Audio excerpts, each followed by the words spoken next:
Hello friends, welcome to Horticulture again, and today we are dealing with an important topic of agriculture which is based on objective questions of कृषि विज्ञान का प्रारंभिक अध्ययन। तो यहाँ पे अपन चेकआउट करेंगे कई क्वेश्चंस।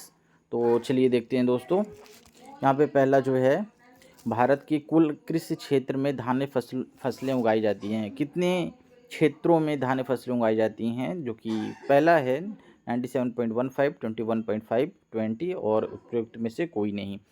तो दोस्तों यहाँ पे जो है आंसर जो इसका सही है वो आंसर है 97.15% है। नेक्स्ट चेकआउट करेंगे, भारत में आयात जाना जाता है।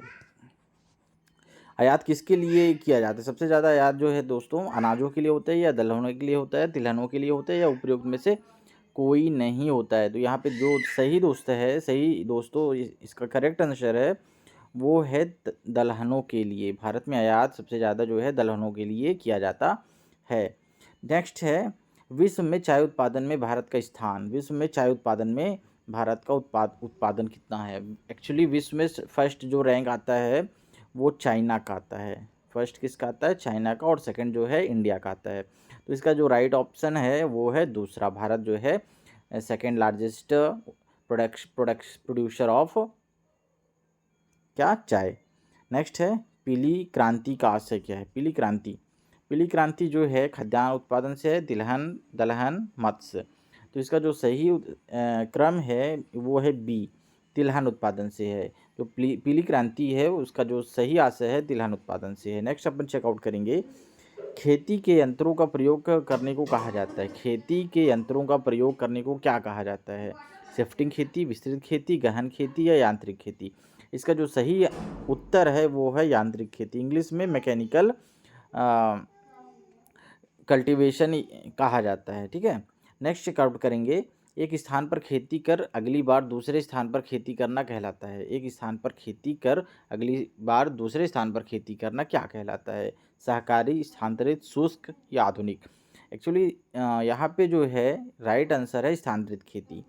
स्थानांतरित खेती में क्या किया जाता है? पहले एक जगह पे खेती की जाती है, फिर जो वहाँ एक साल बाद दूसरे स्थान पे जाके खेती किया जाता है। तो ये स्थानांतरित खेती होती है, और ये हालांकि जो है नॉर्थ ईस्टर्न स्टेट में किया जाता है दोस्तों। नेक्स्ट चेकआउट करेंगे, रेंचिंग नहीं, इसको नहीं करेंगे। नेक्स्ट, इंदिरा गांधी कृषि विश्वविद्यालय स्थित है। इंदिरा गांधी कृषि विश्वविद्यालय कहाँ है? एक्चुअली ये सभी को पता होगा कि IGKB रायपुर में स्थित है। भारत की जीडीपी में कृषि का योगदान कितना है? जीडीपी मतलब जान ही रहे हैं, ये इंडेक्स है डेवलपमेंट का। और ये भारत में जो है कृषि का योगदान कितना है? 17.4% है। नेक्स्ट है, भारत में 1960 में कृषि प्रथम कृषि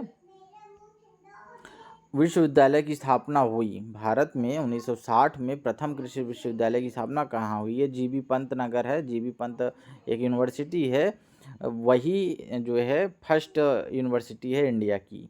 तो उसको आप लोग keep it in mind. Okay. Next checkout करेंगे, केंद्रीय आलू अनुसंधान संस्थान स्थित है। केंद्रीय आलू अनुसंधान कहाँ पे है? एक्चुअली ये जो पोटैटो रिसर्च सेंटर है वो है हिमाचल प्रदेश शिमला में। कहाँ है? हिमाचल प्रदेश शिमला में है। ठीक है। नेक्स्ट चेकआउट करेंगे, छत्तीसगढ़ खेती का प्रकाशन होता है। छत्तीसगढ़ खेती का प्रकाशन कहाँ होता है? वो होता है इंदिरा गांधी कृषि विश्वविद्यालय में। ठीक है। नेक्स्ट चेकआउट करेंगे, कृषि यांत्रिकी का संबंध होता है। कृषि यांत्रिकी का संबंध किससे है? उन्नत कृषि यंत्रों से है। ठीक है। कृषि यांत्रिकी का संबंध जो है उन्नत कृषि यंत्रों से है। नेक्स्ट चेकआउट करेंगे, व्यक्तिगत खेती में कृषक स्वयं होता है। व्यक्तिगत खेती में कृषक क्या होता है? भूमि का स्वामी होता है? हाँ होता है। निर्णायक होता है? हाँ होता है। निर्णायक भी होता है, प्रबंधक भी होता है। तो इसका आंसर जो है इनमें से सभी होगा। नेक्स्ट है, नीली क्रांति का संबंध होता है। नीली क्रांति का संबंध किससे है? खाद्यान्न से है क्या? मत्स्य से है? तिलहन से है क्या? या फिर दलहन से है? नीली क्रांति का जो संबंध है वो है मत्स्य उत्पादन से है। मत्स्य उत्पादन से है। ठीक है। नीली क्रांति का संबंध जो है मत्स्य उत्पादन से है। भारतीय आर्थिक विकास का आधार है। भारतीय आर्थिक विकास का आधार क्या है? उद्योग है, व्यवसाय, कृषि, बिजली। इसमें आंसर जो है कृषि है। तो I hope you understand all the questions which I have produced in front of you peoples. तो आशा करता हूँ दोस्तों आप लोगों को ये समझ में आया होगा। और समझ में आता है तो लाइक सब्सक्राइब ज़रूर करिए। Thank you. नेक्स्ट वीडियो में मिलेंगे, तब तक के लिए धन्यवाद। जय हिंद।